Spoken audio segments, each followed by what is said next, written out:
Fala pessoal, tudo bem? Deixa eu trocar aqui um pouquinho o filtro. E hoje nós vamos falar a respeito de racismo estrutural e o nosso convidado especial é o Dr. Vinícius. Vamos aguardar o pessoal ir entrando no Instagram e avisando. Olá Aline, tudo bem? A Aline estudou comigo. Quanto tempo? Doutor Souza, o Gran, tudo bem com vocês? Espero que sim. Vou aguardar aqui o Dr. Vinícius, que daqui a pouco vai entrar na nossa live. E vamos falar a respeito de racismo estrutural. Você que sabe o que é racismo estrutural, conhece. A gente fala muito a respeito de racismo, né? Puro e simples. Mas o racismo estrutural, o que vem a ser, né? Então vamos aguardar um pouquinho o nosso convidado especial. Ana, tudo bem? Enquanto isso, o Instagram também vai avisando, né, que nós estamos ao vivo. Oi, Aline. Aline, um beijo pra você e pro seu filhinho. E eu vi que você tem um filhinho. Que legal, que legal. Saudade de Maceió, tá? Eu sempre vejo o pessoal, os meus amigos de faculdade, né, familiares, todo mundo na praia de Maceió, eu aqui, nessa cidade de pedras.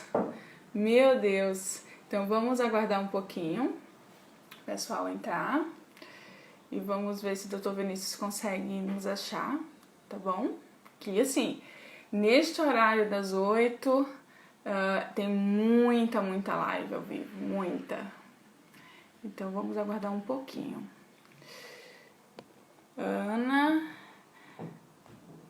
Ana, tudo bem? Vinícius. Olá, Vinícius, o seu xará hoje que vai fazer a live junto comigo, seu xará. De onde vocês são, né? De qual cidade? A Aline eu conheço, que é de Maceió, estudou comigo, mas eu não conheço o Vinícius, não conheço a Ana. O Cleiton, a gente sempre conversa. Tudo bem, Cleiton? Como você tá? De qual cidade você é, Cleiton? Coloca aí pra gente ir conhecendo as cidades, né, dos nossos ouvintes dessa noite. E outra coisa, a gente pode debater, tá bom? Se vocês não concordarem com qualquer coisa que for falada, pode colocar, escrever aí mensagem pra gente. Ah, não concordo. Vinícius de Cascavel, Paraná, que legal. Eu já passei por Cascavel quando estava indo para Foz do Iguaçu. Muito legal, muito bom. Cidade muito boa. Então, vocês, voltando, vocês podem com certeza, tá? Não concordou com o assunto, pode comentar e olha, não concordo com isso. É um assunto tão complicado, porque toda vez que a gente fala disso, para quem não é negro falar, é complicado. Eu não sei qual é a opinião de vocês a respeito. Eu sou casada com um negro, então assim, eu consigo ter uma noção mais ou menos do que é ser negro pelo meu marido. Mas é complicado. Cuiabá, que legal, Cuiabá. Cleiton, só me fala uma coisa, que horas que é agora em Cuiabá? É uma hora menos que São Paulo? Que eu acho que essa semana a gente fez uma audiência, foi de alguma cidade lá do Mato Grosso, e acredito que era uma hora menos que São Paulo. O Dr. Vinícius acabou de entrar, vou colocá-lo na live, transmitir ao vivo. Entrar. Olha, Sil Vieira, seja bem-vinda. Doutor Vinícius. Olá, tudo bem? Tudo jóia? Tudo bem, Tudo doutora? jóia, graças a Deus.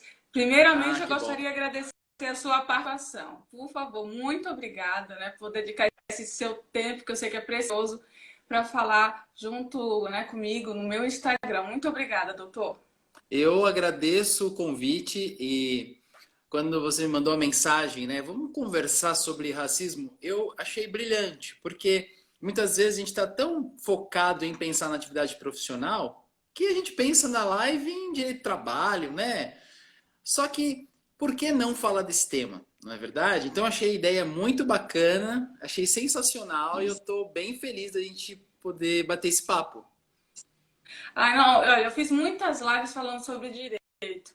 E aí, quando eu vi essas questões de negro, do pessoal, muita morte, muitos comentários nos jornais, e eu sou casada com um negro, eu falei, gente, isso é um tema que a gente precisa falar.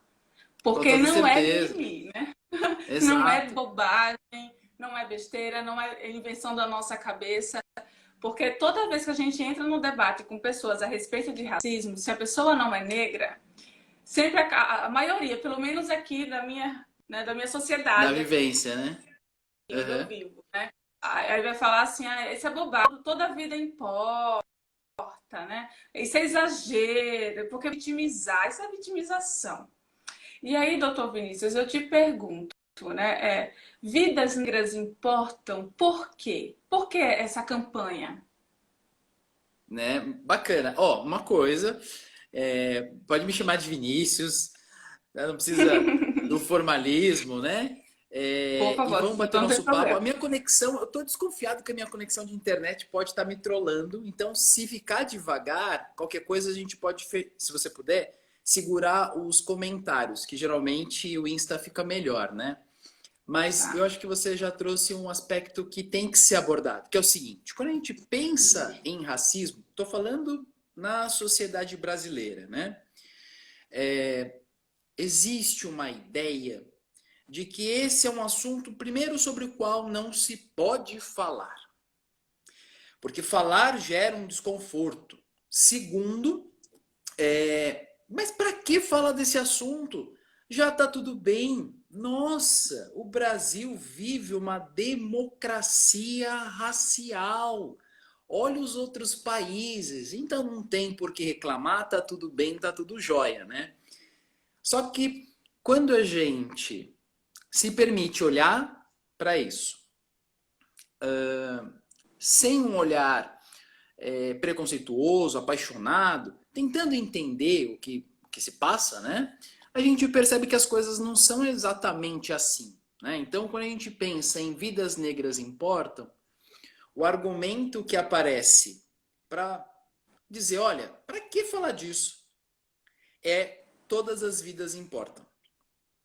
Sim, Esse é o sim. mesmo argumento de quando a gente pensava em ações afirmativas. Olha o paralelo, começo dos anos 2000. Mas para que cota na universidade? Todos são iguais. Então, a alternativa para deslegitimar essa reivindicação era puxar o direito e falar, não, todos são iguais, todas as vidas importam. A lógica é a mesma, né?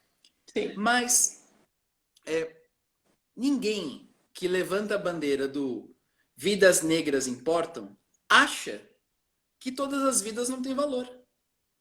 Claro que todas as vidas importam. E é Perfeito. justamente por isso que a gente diz que vidas negras importam.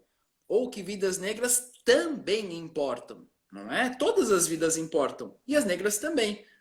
Aí a gente tem que tentar olhar, mas por que então que se levanta uma bandeira para falar dessa, já que todas importam? Tem uma questão que a gente poderia colocar, né? Quem na sociedade brasileira, com a consciência tranquila, consegue responder que se todas as vidas importam, todas estão igualmente sujeitas ao risco das mesmas formas por conta da violência estatal. Será? Sim. Será que, eventualmente, não é justamente a vida dos negros que, diante de uma situação de violência perante né, os agentes do Estado, é a que vai ter a sua situação de risco ampliada? Sendo mais direto, né? Será que a gente consegue dizer que todos correm o mesmo risco de sofrer violência estatal por conta da sua raça? Será? Né? Então, quando você olha nesse ponto, coloca luz aí, você começa a tatear. Peraí, talvez a violência. Talvez, hein? Talvez. A violência estatal, né? Se dirija mais intensamente para o negro. Eu não sei. Será que faz sentido isso? Não? Ah, claro, com Será? certeza, sem sombra de dúvida. Doutor Vinícius, eu até brinco com o meu marido, que ele adora ajeitar o cabelo, assim, às vezes quando a gente tá na rua, ele quer ajeitar o cabelo, aí ele passa por algum carro e ele ajeita o cabelo, ele tá ajeitando o cabelo, aí eu falo, pelo amor de Deus, não me faz isso, você é negro, se a polícia passa, se o dono aparece, vão dizer que você quer roubar esse carro. E assim, eu falo isso com dor no coração, porque eu sei que se um terceiro vê, vai roubar o carro, só pelo fato de ser negro. Ele tá ali só e a gente não vai ver, ele Perfeito. não tá olhando o carro, né? Sim, Não sim. tá querendo roubar, mas assim, a sociedade, né, faz com que a cara do ladrão seja uma cara negra. A gente tem esse olhar. Eu lembro, na época que eu estava elaborando a dissertação, eu encontrei uma notícia que me chamou muita atenção. Era um servidor da Universidade de São Paulo que ele foi a um mercado, né? E quando ele estava voltando do mercado, indo para o seu carro, ele foi abordado por seguranças. E ele disse que o carro era dele, né? O carro é dele. Ainda assim, esse segurança foi ilegalmente constrangido a voltar para dentro do supermercado e foi agredido. A gente está precisando repensar a nossa sociedade de maneira tão intensa que quando alguém supostamente identifica que uma pessoa está cometendo um ilícito e essa pessoa é negra, ela se acha legitimada a infligir a pena. Olha, nem estou falando de penal, que não é minha área, mas a infligir o castigo. Acho que foi ano passado a situação de um rapaz que, aparentemente, pelo que eu vi nas notícias, tinha roubado uma barra de chocolate no mercado e foi chicoteado. O que me chama a Nossa. atenção é assim: ninguém sai de casa com um chicote sem intenção de usar. É muita Não loucura, é? né? Não é? Assim, você está fazendo o quê? Encontrei no chão um chicote aqui. Ah, vou aproveitar agora a oportunidade. A pessoa já carrega dentro da sua percepção de mundo de que ela pode fazer isso. Se você vir alguém eventualmente se dirigindo a um carro e você acha que ele está roubando, seu papel é chamar a polícia. Está roubando o supermercado é chamar a polícia, não agredir aquele corpo. E a gente fala disso e aí vai, bom, não, mas todos estão sujeitos a esse tipo de violência. A nossa sociedade é violenta. Mas se a gente olhar com atenção, a violência que recai por conta dos agentes estatais que cuidam da segurança e dos particulares que cuidam da segurança, geralmente recai sobre as pessoas negras. Geralmente é isso, né? Então, Não, é algo terrível. precisa ser pontuado nisso, né? Eu até vi na revista Exame, que a publicação foi aí no dia 13/11 do ano passado. E ela traz um dado bem grande, que entre 2012 e 2017 foram registradas 255 mil mortes de negros. E 2,7 de negros têm mais chances de ser vítimas de assassinato e vítimas de brancos. Então, aquela coisa que você falou, não é a questão que a vida branca não importa, não é isso que está falando. Todas as vidas importam, mas por que o negro tem que morrer mais? Né? E ninguém faz nada, Exato, acha né? normal. É normal. É normal uma estatística dessa? Não é normal. Tem uma professora dos Estados Unidos que quando ela vai participar de uma palestra, ela costuma abrir a palestra com um exercício que eu acho muito legal. Ela faz assim, sobe lá no púlpito e fala assim: olha, vocês que estão na plateia, eu vou passar uma instrução, ok?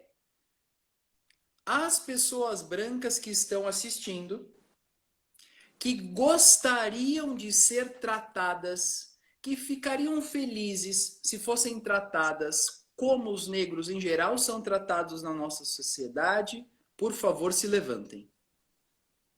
Vocês não entenderam? Ah, então, peraí. Vocês, na plateia, se as pessoas brancas da plateia se sentissem felizes em serem tratadas como a nossa sociedade trata os negros, se levantem. Aí ninguém se levanta. E ela fala Sensacional. assim: se você não se levantou, você sabe o que você não quer para você. Você sabe. Aí a pergunta foi o que você falou. Então por que você aceita que isso aconteça com outras pessoas? Esse é o ponto, né? Hoje, não sei se você teve oportunidade de ver isso, mas lá no Rio de Janeiro estava tendo um protesto, né? Conduzido por uma ONG por conta de falecidos em razão da pandemia. Não sei se você teve oportunidade de ver isso, Não, não né? vi, não vi. E aí colocaram as estacas na praia, na areia da praia, uma imagem forte. E teve um senhor que foi e derrubou as estacas. Não quero esse protesto. Ele fez uma leitura política, né, considerando a nossa situação hoje polarizada. Não, isso aqui é coisa de quem é contra o presidente. E derrubou as estacas. Tudo bem. Só que depois, uma segunda pessoa foi lá e começou a colocar as estacas em pé de novo. Então, quando eu vi isso, a gente viu num primeiro olhar, aparentemente, a questão da polaridade da nossa sociedade em termos políticos. Eu observei um segundo aspecto. Aquele que derrubou as estacas era um homem idoso branco. Aquele que colocou as estacas de novo em pé era um homem negro, cujo filho morreu de Covid. Se a gente não observar esse aspecto por trás daquela cena forte, a gente não entende o que está acontecendo.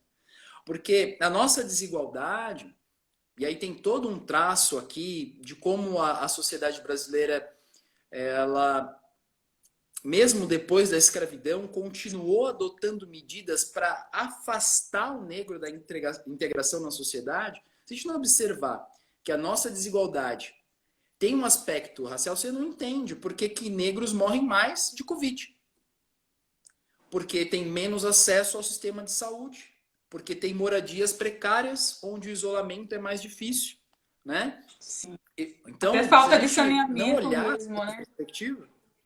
Oi? Até a falta de saneamento básico também. A maioria das pessoas que tem, não tem saneamento básico, negras, né? Exato, né? Então, a gente precisa... E assim, sem ter um olhar pessimista. É uma situação que se arrasta há muito tempo. Mas acho que o essencial, a gente tem que dar visibilidade a isso, a gente tem que falar desse assunto, né? Porque quando uma pessoa ela se informa, se instrui sobre o que está acontecendo, ela acha aquilo injusto. Negros e brancos, né? Porque se a gente for observar o movimento nos Estados Unidos, né? Negros e brancos estão ali fazendo protesto, não é? Estão ali protestando porque eles não aceitam mais a situação. Então, a gente precisa verbalizar isso e tratar disso. Porque o racismo, ele agride, a gente esquece, mas ele agride a pessoa negra, naturalmente, mas ele vai reverberar em pessoas brancas também. Da mesma forma que você comentou, que você se preocupa com a segurança do seu marido, a minha esposa, vez ou outra, se preocupa com a minha. Então ela sabe que quem não me conhece, né, pode fazer um julgamento preconceituoso em relação à minha pessoa. E então, o que eu sofro reflete nela e toda a sociedade perde, né? Não sei se o seu marido já passou por alguma experiência, alguma situação, te contou, mas eu já passei por inúmeras. Mas uma das mais marcantes que eu passei foi quando eu estava no segundo ano da graduação na Universidade de São Paulo. E eu estava entrando na USP à tarde. Mas a gente passava o dia inteiro lá, muitas vezes nem assistia aula, mas passava o dia inteiro lá. Estava entrando à tarde, chegou um segurança, se pôs na minha frente e falou: onde você vai? Como eu ainda tinha um traço de ironia, eu vou no banheiro. Né? Você está curioso? Eu te explico. Estou indo no banheiro. O banheiro é só para professores e alunos. Aí, o banheiro é só para professor e aluno. Mentira. A universidade é pública. A biblioteca é pública. Qualquer terceiro pode entrar para se servir da biblioteca e ir no banheiro. A premissa já estava errada aí. Mas, na essência, tinha algo por trás da premissa. Que era, eu não imagino que esse seja o seu lugar. tem algo errado. O que você vai fazer aqui? Aí eu falei, olha, eu sou aluno, o que você está fazendo é racismo. Aí eu fiquei nervoso, irritado pela situação, me chateou muito. E aí eu peguei minha carteirinha, mostrei para ele não sabia muito o que fazer, me disse, não, o que eu fiz não é racismo, não. Eu sou casado com uma negra. Amigo, irrelevante. Você pode até individualmente amar uma pessoa negra, mas se na sua cabeça negros não devem estar na universidade pública, isso é racismo. E acabou, né? E aí, essa situação, ela me marcou muito. Oi? Eu imagino que nessa época, ou até hoje mesmo, devem ter pouquíssimos negros, né? Olha, a época que eu estudei, nós éramos muito poucos, mas sobretudo nas universidades federais, no ano passado, por conta do sistema de cotas que passou a ser adotado em instituições federais desde 2012, ano passado foi a primeira vez que o número de negros nas universidades federais passou a ser maioria. Ah, mas é injusto? Não, porque 56% da população brasileira é negra. Então, pela primeira vez, a Universidade Federal equivaleu à situação, pela primeira vez. Né? E precisou de uma política pública para incentivar as pessoas a ingressarem na universidade, né? Sim, sim. E aí, Vinícius, você contando aí a sua história, eu passei um caso, eu até contei na live da semana passada, que me assustou. Eu nunca tinha passado nenhum tipo de preconceito, né, de racismo junto com meu marido, nunca tinha passado. Nós estávamos em 2 casais de amigos e um dos casais tinha uma filha, eram extremamente brancos, e ele brincou assim, ai, olha fulano, vou ter que morar com a sua filha. E aí ele virou pra gente, Deus me livre, minha filha morar com seu filho porque ele vai ser negro.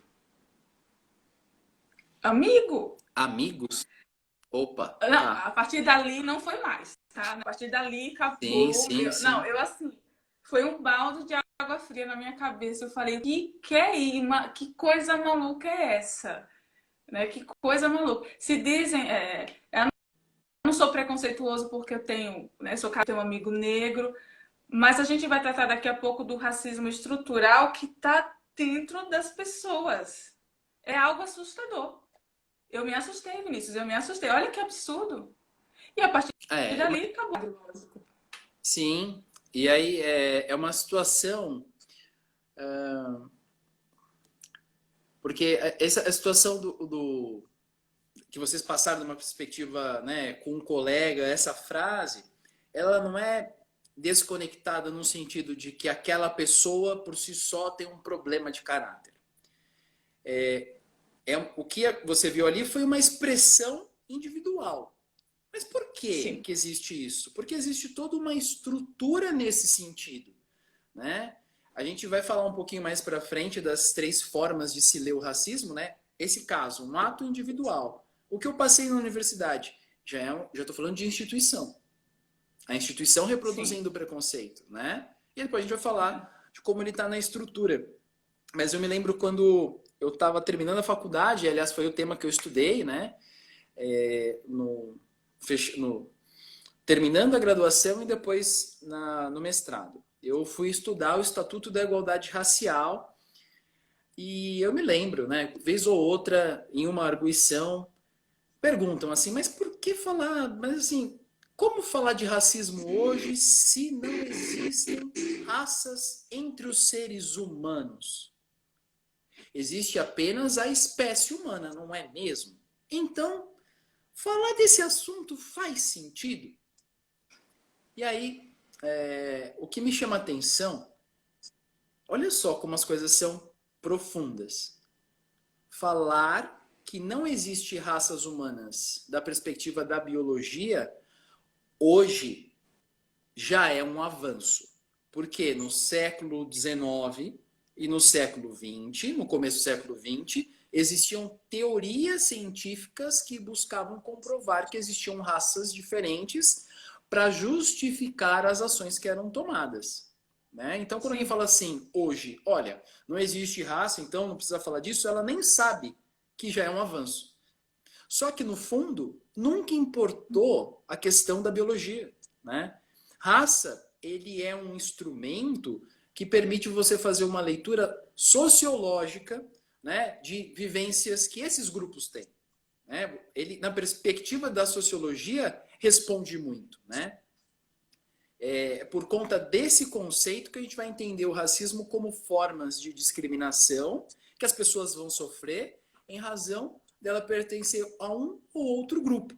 Não importa aqui a biologia. Né? Então, o racismo é discriminação por conta desse conceito que a gente tem nas nossas relações sociais. É aí que nasce a situação, né? Passa por aí. E aí, abordando as formas de se ler o racismo, né? O comportamento mencionado aí desse colega é aquilo que a gente vai entender como uma perspectiva do racismo num olhar individual. Nossa, é o comportamento dessa pessoa que a gente não aceita. Nossa, que comportamento ruim, que coisa feia que ele fez, né? E por muito tempo, quando a gente pensava em racismo, a gente pensava no comportamento individual. E muita gente ainda carrega isso dentro da cabeça. A gente vai pensar que racismo mesmo é só isso que esse cara fez. E como que resolve isso? Bem, se você quiser, você pode enquadrar isso no crime de injúria, né? Injúria racial, né?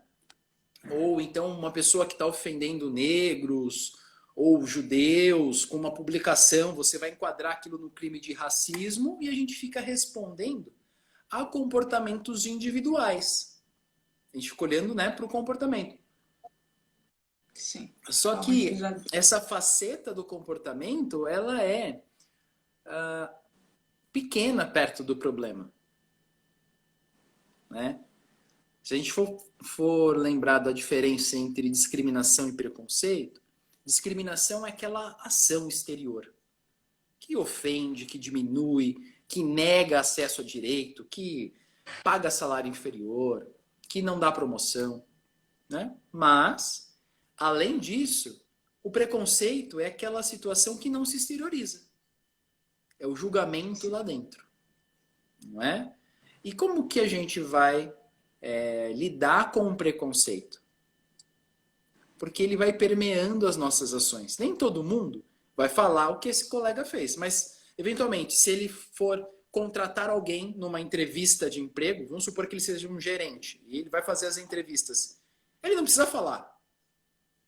Eu não vou contratar você porque você é negro, eu vou tirar você da seleção e escolher entre os outros. Ele não precisa falar. O preconceito age. Percebe?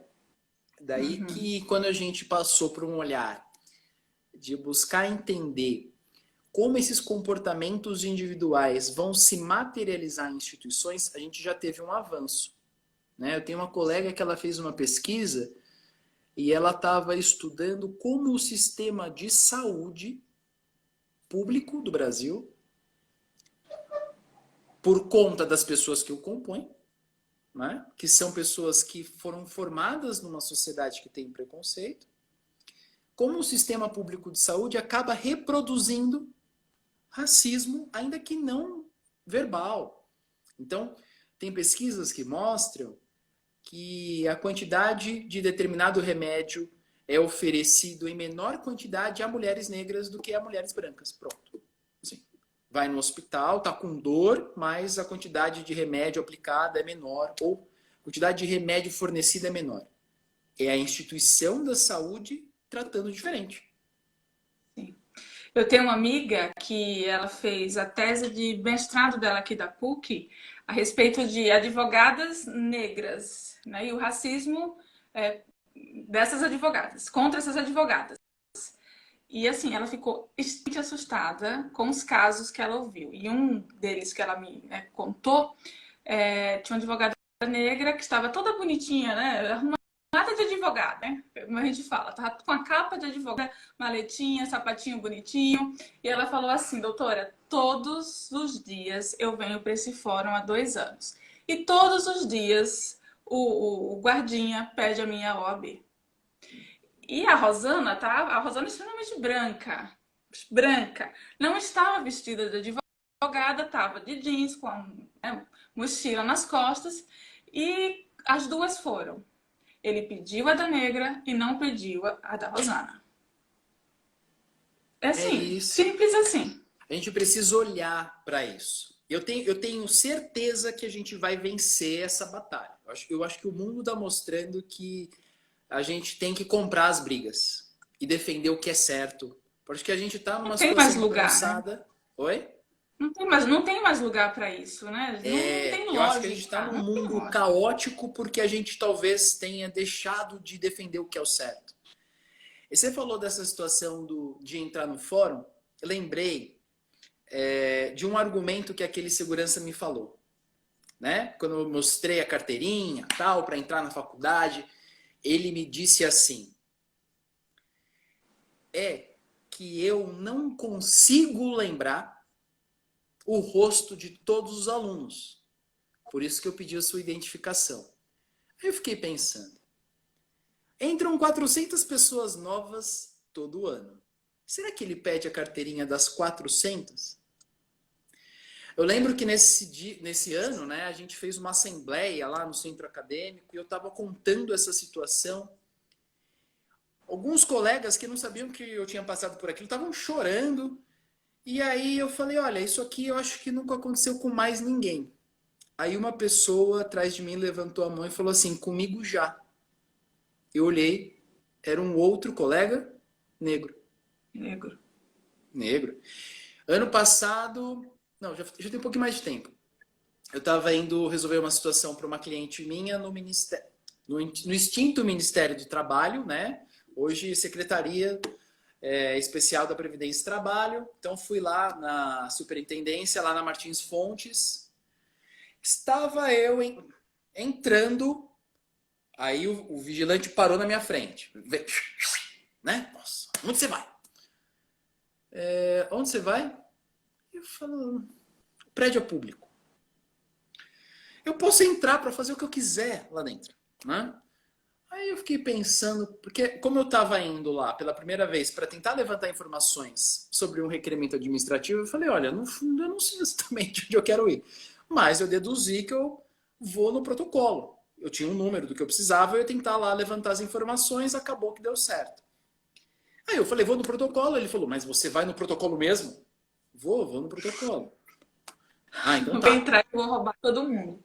Né? Eu falei uma palavra difícil, talvez. Sabe o que me chamou a atenção? Quando eu passei a porta, tinha um balcão de recepcionistas. Peraí, por que ele obstou a minha entrada antes do balcão? Eu vou até o balcão e me informo para eu lidar com o que eu tiver que fazer. Não era papel dele.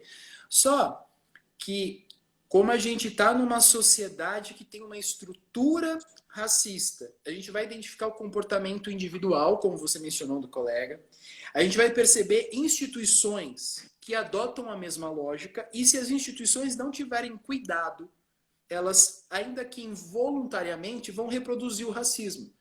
Tanto que só por conta das ações afirmativas que, pela primeira vez, as universidades federais passaram a ter um número equivalente de negros em relação ao total da sociedade, né? E que foi bem criticada, né? Sempre muito criticada. Né? É um absurdo, cotas nas universidades, porque o negro. A justificativa sempre era a mesma. Branco e negro é a mesma coisa, o negro não é mais burro que um branco se ele não entra na faculdade porque ele não quer. Porque ele é Isso. preguiçoso. É porque a Né? gente Porque as percebe oportunidades estão para todo mundo. o argumento da meritocracia na sociedade brasileira quer esconder uma realidade, né? Eu escutei uma moça falando assim, olha só, como você... Vamos supor que duas pessoas combinem de chegar em um determinado local no mesmo horário. Se uma delas for atrasada para sair, não tem como ela chegar no mesmo horário. Né? Então a sociedade brasileira ela teve 350 anos de escravidão. Aí a gente está acostumado a imaginar que quando acaba a escravidão, beleza, agora é Tudo só ali. correr, Vai, entendeu? As oportunidades estão aí, tá na sua mão. Vamos nessa. Só que não é bem assim, né? Em 1850 foi publicada uma lei ainda quando vigia a escravidão, dificultando o acesso dos negros à propriedade. A gente está acostumado a achar que o Estado não atrapalhou, dificultando o acesso à propriedade.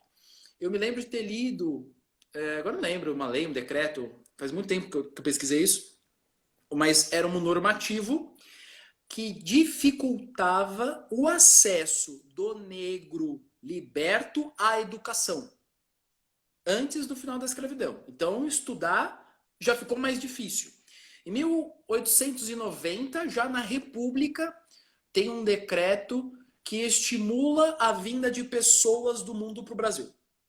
Então, estimulava a abertura da sociedade brasileira, só que então, vamos receber os imigrantes. Porém, os imigrantes da Ásia e da África precisam de autorização do Congresso.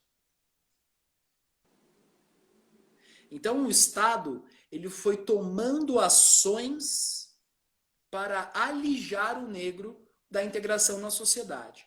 E uma coisa que, quando eu li isso, me marcou de um jeito. Foram duas ideias do Jacob Gorender e do Florestan Fernandes. Duas ideias que é mais ou menos o seguinte.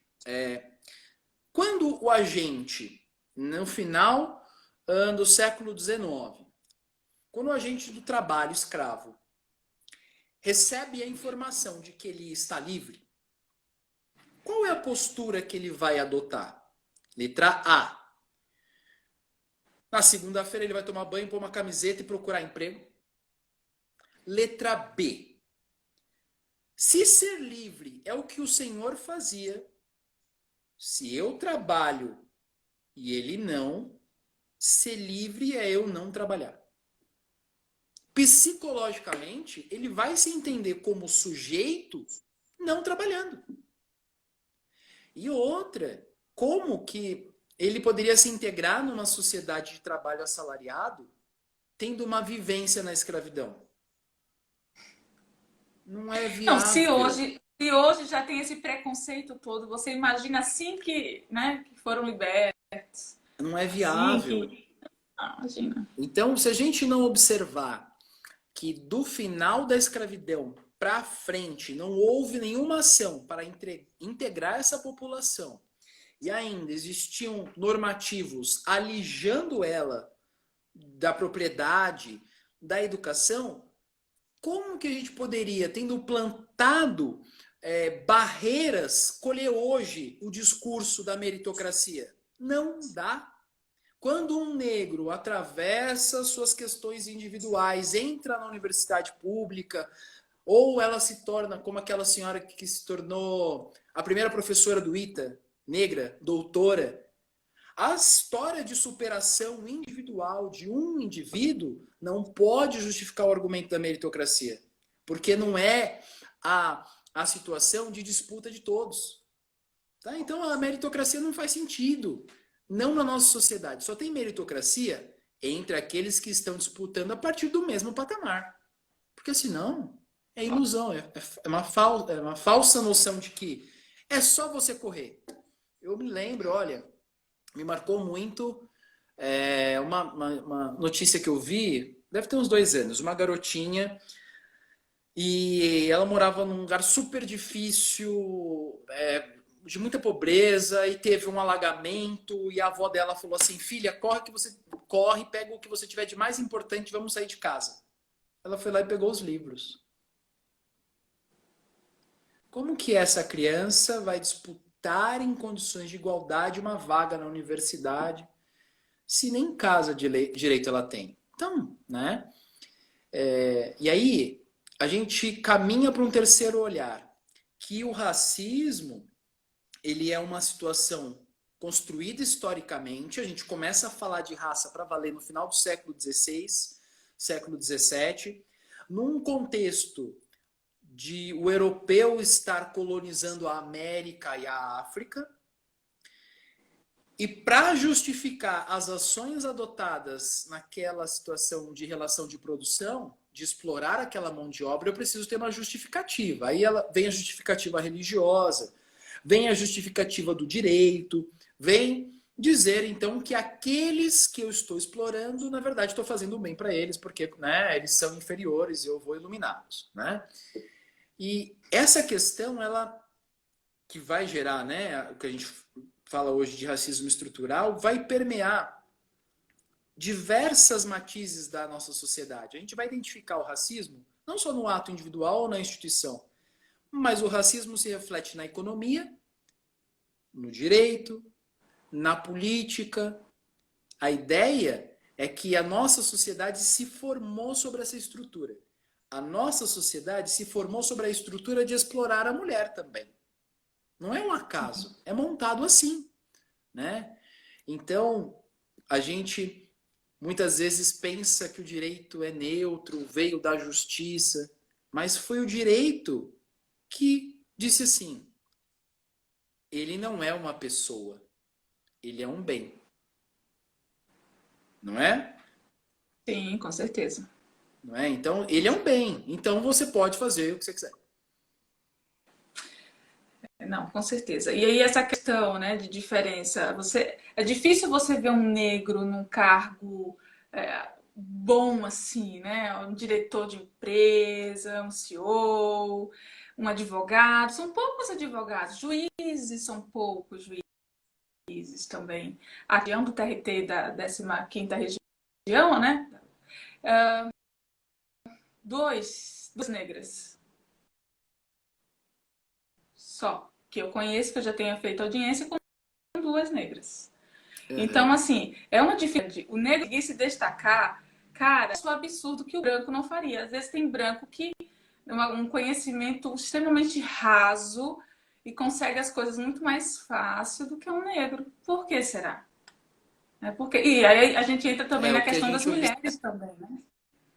Das mulheres Exato, eu também. estava E aí, pensando se nisso. já é difícil para uma mulher branca, uma mulher negra, então, meu Deus do céu. É duplamente difícil, né? Mês passado eu estava dando uma aula na pós-graduação da Faculdade de São Bernardo e o tema era diversidade nas empresas, né? E eu vi um dado que eu não sabia. As mulheres, pelo menos no universo dos países que tinham sido objeto daquela pesquisa, que era sobretudo na OCDE, as mulheres eram maioria nos cargos de ingresso nas empresas. Entre estagiários, né, aprendizes, trainees, era a maioria. Só que ela vai afunilando nos elementos lá de administração da empresa. Por se entre maior quantidade, por que na ponta lá em cima não tem um número significativo expressivo, né? Então, essas situações, elas estão na estrutura de todas as relações. Eu acho que a gente consegue entender melhor o racismo quando a gente vai e observa ele nas estruturas. Porque quando a gente fala muito só da perspectiva do comportamento de uma pessoa, a gente tende a ficar satisfeito. Não, ele é um maluco. O comportamento individual que discrimina é uma pontinha da realidade que a gente vive, né? Uma pontinha. Então, para a gente conseguir enfrentar isso, a gente vai precisar sair do indivíduo, olhar para como o racismo vai refletir em relação à moradia, acesso à saúde, acesso à educação, para começar a dar respostas com políticas públicas. Porque enquanto a gente achar que é uma pessoa que é mau caráter, a gente fica de mãos atadas e não faz nada a respeito, né? E eu tava lembrando aqui sobre esse não fazer nada a respeito. No Brasil, a gente ainda tem, dá para dizer, muito forte a ideia de que a gente vive numa democracia racial. Né? Talvez você já tenha escutado essa frase por aí. Né? Mas eu acho que a gente, quando fala isso, não consegue entender muito bem nem o que é democracia. Né? É uma formalidade. Você é igual perante a lei? Pronto, resolveu. Você vota a cada 4 anos? Pronto. Então é democrático. Resolvido. resolvido, né? Não, é, com certeza. Ah, ele ainda está falando aqui, muita gente fica inerte, fica mesmo. E às vezes até critica, viu? Acha, como a gente falou logo no começo, acha que isso é bobagem, que isso é mimimi, vitimização. Ah, mas vocês são muito não me toque, não me rele. Nossa, ninguém pode falar nada que já se dói. Muito dramático. Isso eu ouvi. Eu, branca, ouvi. Não sou branca, branca não, sou morena, mas quando eu toco nesses assuntos com amigos, colegas, etc., é isso que eu escuto. Aí você está exagerando, isso é muita bobagem.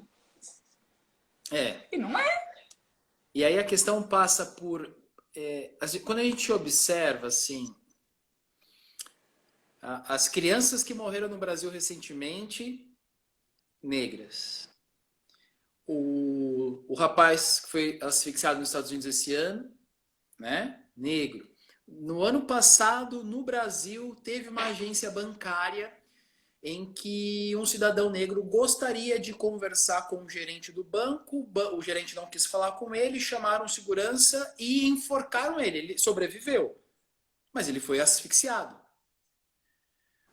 Nós tivemos a situação daquela advogada negra que foi algemada. Sim. Foi um absurdo aqui. Curiosamente, a gente não observa esse comportamento que desrespeita a integridade do corpo do outro com Um pessoas branco. brancas. Eu Tem já uma vi questão advogado aqui, branco dando não é? mais chilique do que tudo na vida e mais nada. Exato. E não quer dizer que a gente quer que a violência se Não, sobreponha assim, também, é o contrário. É a mesma coisa, todas as vidas importam, claro, mas qual está em risco diante do Estado? Se a gente fosse voltar lá na graduação, teoria geral do Estado, contrato social, né? A gente abre mão do nosso poder de resolver as coisas por nós mesmos, a fim de que se forme uma autoridade e que nos defenda dos demais. Hobbes, Locke, Rousseau e outros. Mas se essa autoridade coloca minha vida em risco, eu tenho o direito de resistir. Eu tenho que resistir, não é? Então, perfeito. eu lembro que quando eu estava fazendo o mestrado, uma das discussões dos direitos humanos era aquela história. Vamos chamar gerações de direito ou dimensões de direito. Primeira geração ou primeira dimensão. No fundo, a gente poderia pensar assim: os direitos humanos, em relação a diversos grupos em diferentes sociedades, né, pensando ainda para além do Brasil, os direitos humanos ainda estão sendo gestados. Gestados. Um dos direitos fundamentais da primeira geração ou dimensão, fica com essa discussão, mas um dos primeiros é o direito à vida. Né? Então a gente direito à vida contra o arbítrio do Estado absolutista. Bem, século XXI, 2020, mas o direito à vida contra o arbítrio do Estado ainda não está garantido para os negros, sobretudo aqueles que estão em situação de pobreza e vulnerabilidade. Então, Sim. ficar discutindo dimensão, a gente precisa efetivar esses direitos, né? Garantir direito à vida. Passa Sim. por aí, né? Começa aí. Eu pensei, depois que eu passei por aquela situação, Vinícius, eu pensei assim, meu Deus, se eu que sou advogada estou passando por isso, o que dirá o porteiro, o motorista, né, que são pessoas mais simples, que esse pessoal não deve passar todo santo dia. E Olha, é algo assim que é de cortar o coração. hoje ou ontem, como eu tô na quarentena, eu não sei mais o dia direito que eu tô, mas entre hoje ou ontem, saiu uma notícia de uma mulher que estava submetida a trabalho escravo doméstico por 35 anos. Eu não Eu fui achei que atrás. fosse, eu achei que se foi a que eu li, foi É, aqui, eu acho que foi na Bahia, não foi? acho que Foi na sim. Bahia. É essa, da Yeah. Bahia. É essa, Eu não 35 anos. fui atrás e, pelo que eu li na notícia, não abordava a questão da raça, mas assim, se eu fosse apostar, muito Com certeza. provavelmente aquela pessoa submetida à situação de escravidão é negra, mas eu estou chutando, porque eu não fui atrás. Como também saiu uma outra notícia de uma mulher, agora não vou lembrar com toda a riqueza de detalhes, mas teve uma mulher em uma obra que ela foi amarrada por alguns dos encarregados da obra e chamaram ela de fujona. Gente, isso é escravidão. Volta naquela época, você vai aprender porque não deve fugir, sabe? Então é muito triste, muito duro. E quando a gente fala de racismo hoje, qual que é o argumento? Não, o Brasil vive uma democracia racial, vamos ler Gilberto Freire, com todo respeito a todas as pessoas do planeta que eu sempre tenho. O Gilberto Freire, ele escreve textualmente coisas como o patriarcalismo acolheu bem os escravos, os alimentava com largueza, cuidava deles na doença e na velhice. Quanta bobagem. Tem uma palestra em que ele faz uma brincadeira e fala assim: dizem que eu sou um saudoso da escravidão. Sou mesmo. Isso está documentado. Ele pode ter uma visão idílica do que era aquela época, mas ele desconsidera na sua interpretação o sofrimento, porque se você quer trabalhar para receber teto e comida, troque de lugar. Não é? Quer trabalhar de graça para os outros, então? É aquela questão, você quer ser tratado na nossa sociedade como os negros são? Levante-se. Se você não levanta é porque você sabe que tem algo errado. Né? Não vai levantar. E Não vai levantar. não vai. E a gente ficou com essa ideia de democracia racial até hoje. Se bem que a academia, quando foi estudar isso, lá nos anos 60, começou a procurar a democracia racial e não encontrava. Não encontra. A ONU, depois da Segunda Guerra Mundial, ela estava com uma iniciativa de estudar as questões raciais nos países, né? Por conta do que aconteceu no nazismo, certo? Então, vamos eliminar essa questão racial, vamos superá-la, vamos estudar o país em que as raças convivem em harmonia, sem qualquer tipo de desigualdade, vamos estudar o Brasil. E o pessoal começou a estudar e não achava. Não achava. Foi só aí que a academia começou a pontuar que existiam essas desigualdades, né? Porque até então se carregava essa ideia de que a gente vivia numa democracia racial. Mas assim, o brasileiro é muito preconceituoso, né? Aqui o pessoal do Sudeste, Sul, com o pessoal do Nordeste, do Norte, sempre tem aquela rincha, se é gordo, se é mulher, tudo é motivo para ser, né, preconceituoso. Inclusive, tem um juiz que é amigo meu de Maceió, que ele não é de Maceió, ele é aqui do Sudeste, mas passou no concurso lá e Passou foi morar lá. lá. Ele falou, Nívia, eu sofri preconceito em Maceió. Aí eu falei, eu sou de Maceió, tá, Vinícius? Aí eu falei, o quê? Na minha terra, jamais, né? Vocês Mas jamais iriam fazer isso com você. Mas acontece. E o que dirá com os negros, né? Que como a gente falou, a questão da escravidão é terrível. E parece que aquilo vai passar. Na verdade, não, vai passando de geração em geração, porque a criança não é preconceituosa. Se perguntam a criança, né? Pegar crianças brancas e crianças negras, para elas são todas iguais. Mas aí sim, os sim. pais que colocam isso na cabeça das crianças. E aí, como o nosso tempo já está acabando, era uma Né? O coisa que eu papo queria tá. te perguntar. Era Pode uma falar. coisa que eu queria te perguntar, né? Assim, o que você acha, o que você pensa, como diminuir o racismo, como a gente pode ajudar a nossa sociedade? Eu, eu, eu sei que vai ser trabalhoso, mas eu carrego uma certeza de que com idas e vindas, a nossa sociedade sempre evolui. Só que me parece que ela vai para frente, aí ela volta um pouco. Ela vai para frente um pouco mais e volta, né? Não é uma linha reta. E eu tenho um amigo historiador e quando a gente conversa, geralmente ele está mais pessimista ele dá um dos temas que ele aborda muito é o racismo, né? E a escravidão. Então, geralmente ele está mais pessimista e eu mais otimista.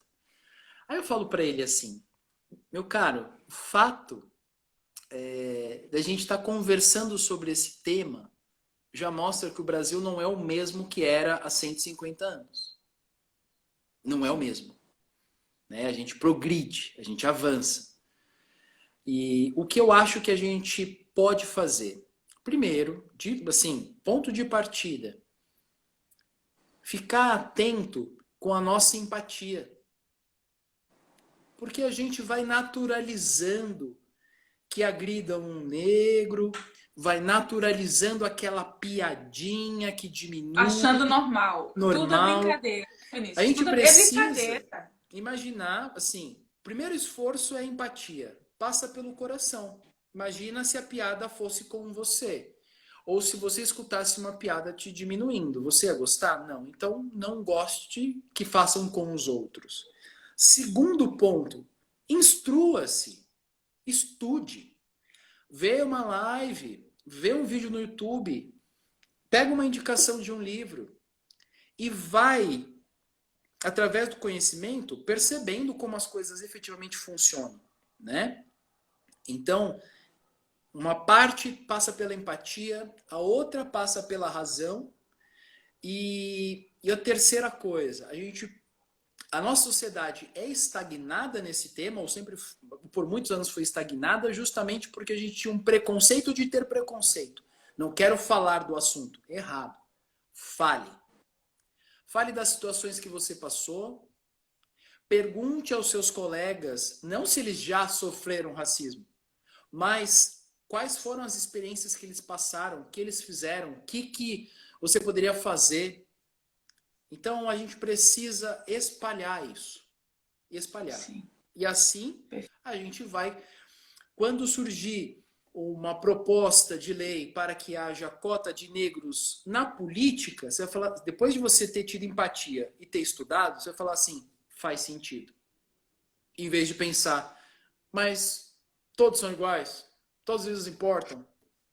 Claro, esse é o ponto de partida. Só que como ele não se concretiza, a gente precisa avançar. Aqui tem bastante comentário bem legal. E então, nós estamos chegando no final dessa live, senão daqui a pouco cai Vai automaticamente. A gente cair, não vai consegue cair. se despedir, né? Vinícius, primeiramente, mais uma vez, muito obrigada pela sua participação, assim, foi brilhante, você fala muito bem, é uma delícia te ouvir falar, tá? Parabéns pela sua didática e dinâmica, e a todos vocês que nos assistiram, muito obrigada, e a gente está aqui para ajudar vocês no que precisa. Eu vou, sim, deixar salva essa live para vocês, tá bom? Ah, maravilha. Vamos divulgar. E assim, Bom, jamais, mesmo que o mundo esteja bem difícil, jamais perca a esperança. O mundo já teve outras pandemias. É muito duro, mas venceremos. O mundo já foi um lugar onde parte das pessoas eram bens semoventes. Hoje, pelo menos, o direito reconhece.